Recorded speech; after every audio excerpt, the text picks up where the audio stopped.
No, to pa še zdaleč ni edino gradbišče na Štajerski avtocesti. Vsi, ki se v prestolnico vozite iz Maribora, se zastoji srečate že pred tem. Ozko grlo je predvsem med odcepoma Fram Slovenska Bistrica in obratno, kjer promet poteka na precej zoženih pasovih, zato se v konicah premikajo po Polžje.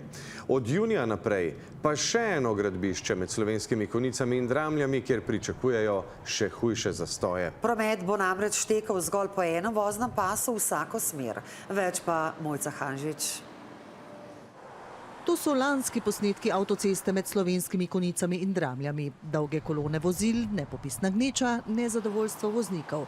A od junija naprej bo prav v tem delu najbrž še huje, saj bo promet z vsemi tovornimi vozili potekal zgolj po enem pasu vsako smer. Že zdaj pa kolone nekaj kilometrov prej. Tole so posnetki Štajerske avtoceste med priključkoma Slovenska Bistrica jug in sever. Pas proti Ljubljani je zaprt, promet pa v obe smeri poteka zgolj po enem voznem pasu.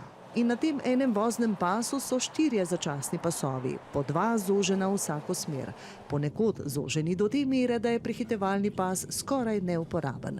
Hitrost vožnje pa temu primerna. Danes smo se vozili s hitrostjo 20 km/h. Zastoji seveda tudi tam nastajajo, predvsem v koničnih urah.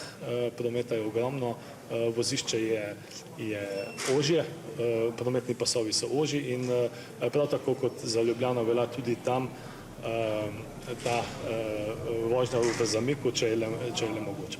In tako bo vse do konca junija, ko se bo promet preusmeril na prenovljen del avtoceste in bo potekal po enakem principu kot sedaj, torej v obe smeri na 2 zoženih pasovih.